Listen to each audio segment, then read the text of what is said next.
नमस्कार, बहुत स्वागत है आप सभी का। आप देख रहे हैं इंडिया डेली। मैं हूं आपके साथ नैना यादव। अब हमारे देश में कैसी सियासत होने लगी है? क्या सियासत में नेता इतना गिर जाएंगे कि वो देश के साथ गद्दारी जैसे बयान देने लगेंगे? क्या वोट के लिए नेता ऐसी सियासत करेंगे कि वो आतंकियों से हमदर्दी दिखाएंगे, उनके हमदर्द बन जाएंगे?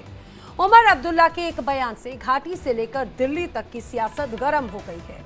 उमर अब्दुल्ला को आखिर आतंक के आका अफजल गुरु पर इतना प्यार क्यों आ रहा है? उमर को आखिर अफजल गुरु की फांसी पर ऐतराज क्यों है? क्या महज वोट के लिए उमर ऐसी डर्टी पॉलिटिक्स कर रहे हैं? क्या नेता अब चुनाव जीतने के लिए किसी भी हद तक चले जाएंगे? ये बड़ा सवाल है। एक रिपोर्ट आपको दिखाते हैं।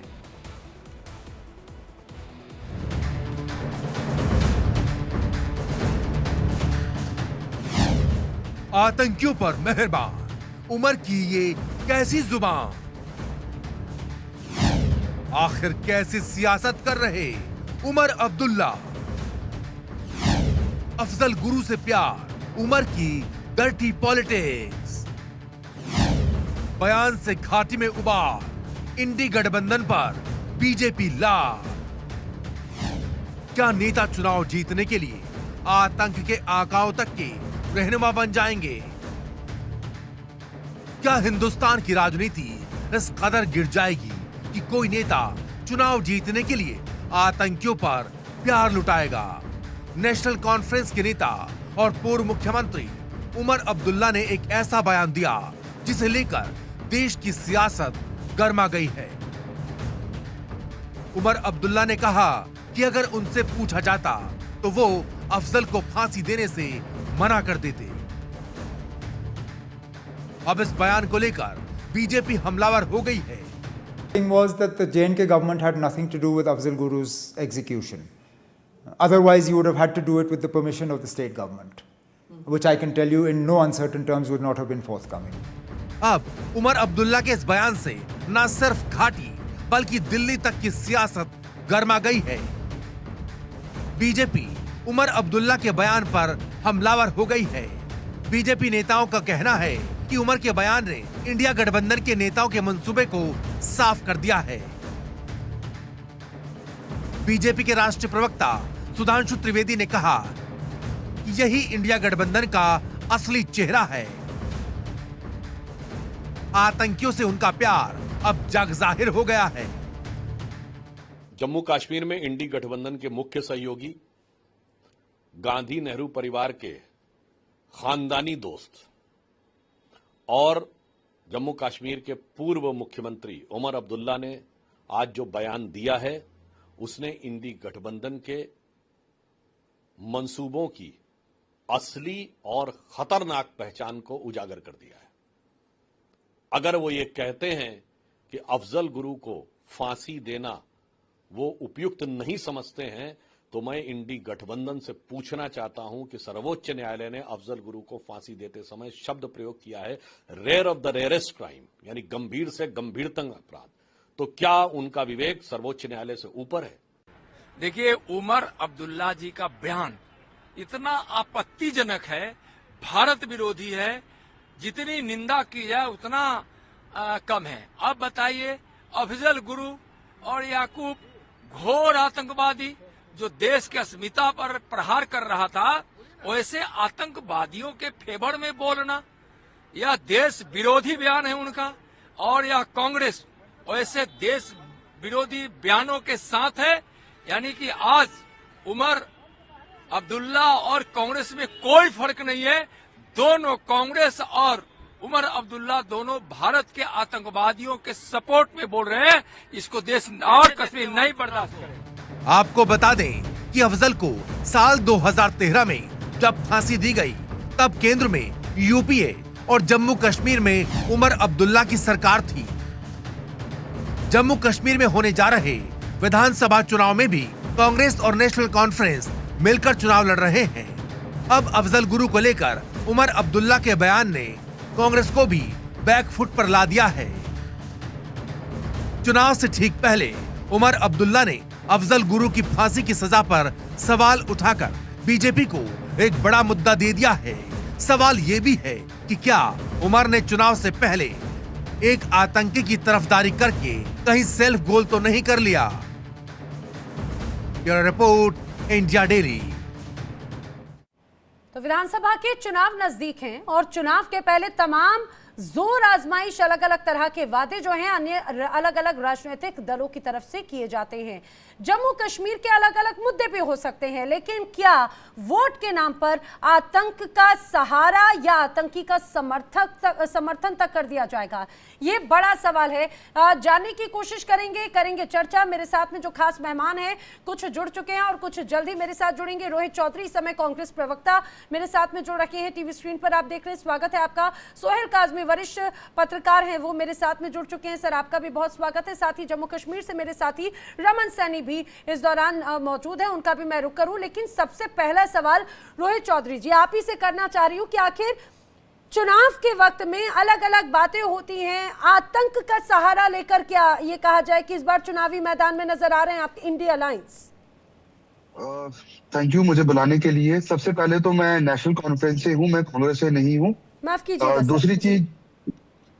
दूसरी चीज अगर आप जो एक बयान को तोड़ मरोड़ कर पूरा देश आज उस पर बहस कर रहा है मीडिया, तो ये गलत है। आपको पूरा बयान सुनना चाहिए। उमर साहब ने क्या कहा, उसमें उन्होंने कहीं भी इस तरह की बातें नहीं की जो आपने अभी टीवी के ऊपर बताई है। वो अभी आपने भी उस बाइट को चलाया तो उसमें ये बिल्कुल साफ है। उन्होंने कहा कि हमारा उसमें कोई रोल नहीं था हमसे।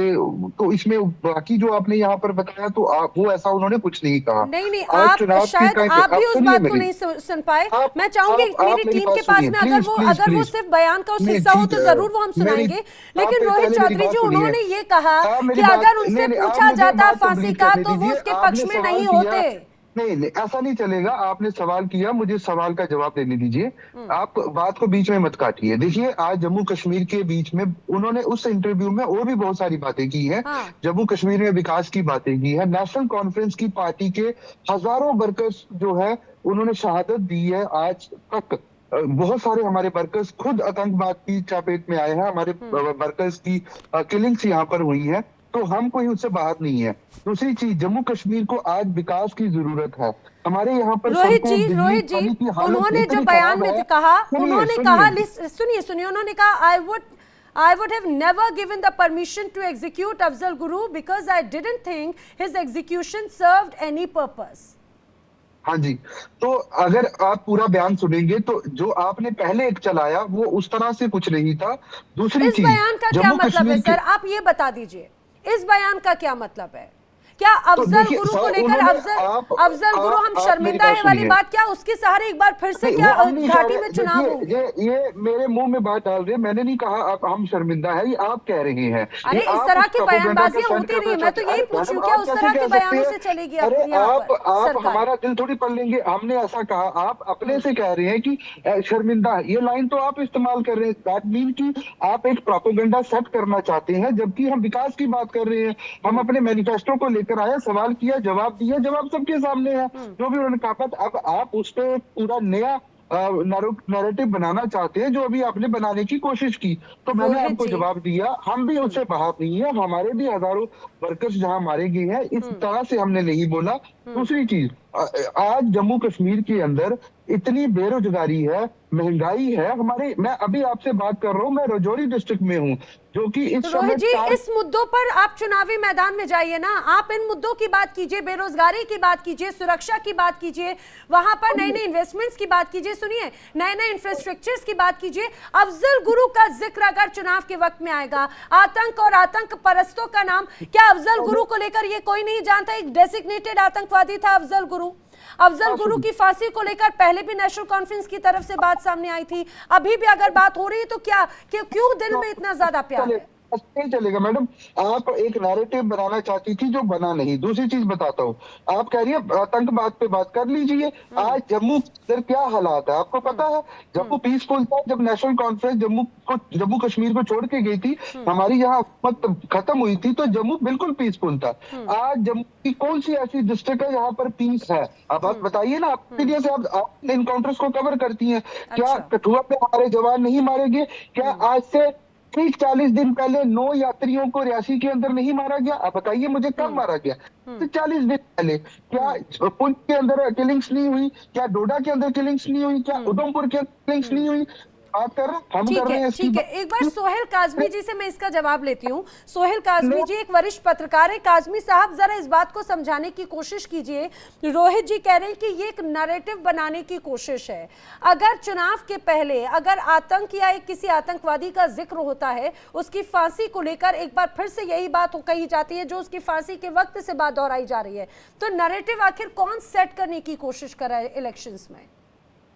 बिल्कुल, आप ठीक कहती हैं। देखिए, हम इलेक्शंस के दिनों से गुजर रहे हैं और सारी सियासी पार्टी एक दूसरे को अक्यूज करती है, एक्विजिशन चलती रहती है। वो इलेक्शन कैंपेनिंग का एक तरीका होता है। लेकिन मैं समझता हूँ वो खुद चीफ मिनिस्टर थे और ऑनरेबल सुप्रीम कोर्ट से ऊपर कोई कोर्ट नहीं है दुनिया में, हिंदुस्तान में, जो किसी भी जजमेंट को आप चैलेंज करती हैं अपनी स्पीचेस में, वो it self becomes a defamation. देखिए, सुप्रीम कोर्ट का निर्णय था और वो अफजल गुरु हैंग हुए 2011 की बात है। मैं समझता हूं कि सबसे बड़ी प्रॉब्लम जम्मू कश्मीर में ये रही है, कुछ पार्टीज जब कोई एजेंडे सेट नहीं होते हैं, या तो वो पाकिस्तान या अलगाववाद या मिलिटेंट्स के रहनुमा बन जाते हैं, which is very unfortunate. A person like Omar Abdullah, who has a stature, who has been the union minister and who has been the chief minister of this state and heading a सबसे बड़ी party of Jammu and Kashmir national conference, ऐसी statements जो हैं irrelevant हैं और कहीं ना कहीं मोराल जो है जम्मू कश्मीर के लोगों का, खासकर अभी जो फिजा चल रही है प्रॉस्पेरिटी, डेवलपमेंट, अमन अमान, उसमें खलल डालने की कोशिश करती है, which is very unfortunate for national conference. यही बात हो जाती है सोहेल जी कि जब हम देख रहे हैं कि अभी भी वक्त कितना सेंसिटिव है, अगर ऐसे वक्त में इस तरह की बयानबाजी, जो एक सीनियर दिग्गज नेता जो पूर्व मुख्यमंत्री रह चुके हैं, जम्मू कश्मीर के हालात को बखूबी जानते हैं, वहां के सेंटिमेंट्स को बखूबी जानते हैं, उनकी तरफ से अगर ये बयान आता है तो ऐसा नहीं लगता कि इलेक्शंस में एक तरह से वोट के लिए लोगों को उकसाकर अब ये इसे मुद्दा बनाने की कोशिश की जा रही है, वोट मांगने की कोशिश की जा रही है? बिल्कुल बिल्कुल, आप ठीक कहती हैं, but this is very unfortunate. मैंने आपसे कहा कि मुद्दे बहुत हैं। पानी का मैनिफेस्टो रखा है इन्होंने, बिजली का मैनिफेस्टो रखा है। पहली बार जम्मू कश्मीर की रीजनल पार्टीज ने लोगों के हितों को अपने मैनिफेस्टो में रखा है, which is a very good sign. But उसके बीच में ऐसी बात करनी जिसकी कोई रेलिवेंस नहीं है, जिसकी कोई ग्राउंड नहीं है जम्मू कश्मीर के, जिसमें जम्मू कश्मीर के लोगों ने जिन चीजों को नकार दिया है, आप उसी की बात कर रहे हैं और वो गुमराह करने वाली पॉलिटिक्स कर रहे हैं, विच इज नॉट गुड। और मुझे लगता है बाकी जो पॉलिटिकल पार्टीज होंगी, या जो भी मेरे रोहित साहब भी एडवोकेट है, इस तरह जो सीनियर एडवोकेट्स है, इस पर कुछ ना कुछ एक्शन जरूर लीगली लेंगे, विच मैं समझता हूँ इलेक्शन कैंपेनिंग के भी कोई लवाजमात हैं, कोई तरीकाकार है। और मिलिटेंसी और रोहित जी कुछ रिएक्ट करना चाह रहे हैं आपकी बात पर? रोहित जी सीनियर वकील है सोहेल जी, हमारे जम्मू कश्मीर के बहुत नामी हस्ती है ये। इन्होंने बहुत अच्छी बात की कि पहली बार किसी रीजनल पार्टी ने मैनिफेस्टो के अंदर ऐसी ऐसी चीजें लाई है जो एक नेशनल पार्टीज देती हैं। आपको उसकी बात करनी चाहिए। जिस इंटरव्यू से आपने एक छोटी सी लाइन को काट के लाया, उसको तोड़ा मरोड़ा मीडिया ने, उसमें और भी बहुत सी बातें सुनिए। आप रोहित जी क्या तोड़ा मरोड़ा? उनसे सीधा सवाल पूछा गया एग्जीक्यूशन को लेकर, फांसी की सजा को लेकर। सुनिए जरा, अब सीधे सीधे सवाल पूछा गया, उन्होंने क्लियर कहा कि भाई अगर हमसे पूछा जाता तो हम फांसी के लिए कभी परमिशन नहीं देते, हम कभी हामी नहीं देते, हम कभी समर्थन नहीं करते। कंप्लीट मैं अपनी बात रख रहा हूँ, मैंने स्पेशली इसलिए रेज हाथ किया था, मैं अपनी बात रखना चाहता था। आप पहली बार जम्मू कश्मीर के अंदर हमने इतनी महंगाई है, हमारे यहाँ पर हालात उस तरह के नहीं है जैसे पहले थे, क्योंकि आज जम्मू सूबे के अंदर, जम्मू प्रोविंस के अंदर भी सिक्योरिटी की सिचुएशन बहुत खराब है। ये आपको भी पता है, मीडिया को, आए दिन पीसफुल डिस्ट्रिक्ट्स में अटैक्स होते हैं। मैं जिस जगह पे अभी खड़ा हूँ, आई एम नॉट सेफ, क्योंकि मैं इस समय कालाकोट में हूँ। यू नो कालाकोट, वहां पे पिछले साल में 3 से 4 अटैक हो गए। यहाँ से कुछ की दूरी पर डांगरी गांव है, यहाँ पर घर में हिंदुओं की हत्या की गई थी, आपको याद होगा डांगरी विलेज। तो मैं उस विलेज में हूँ। और दूसरी बात, आज अगर हम बात कर रहे हैं कि जम्मू, हमारे लिए मेहनत करनी पड़ेगी। अगर कल को जनता हमें प्यार देती है, हम चुनकर आते हैं, हमें जम्मू आतंकवाद की सफाया करना पड़ेगा, क्योंकि जिस तरह हालात जम्मू में इस समय बने हुए हैं। दूसरी चीज, हमारे यहाँ पर आम आदमी जो है बिजली के बिलों की मार से मर रहा है।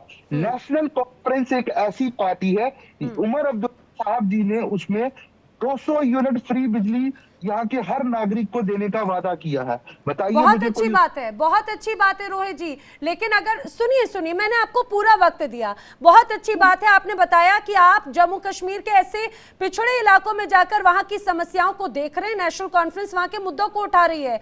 उमर अब्दुल्ला बोल भी रहे कि भाई उनकी सरकार बनती है तो बिजली, पानी या मौलिक जो सुविधाएं वो दी जाएंगी।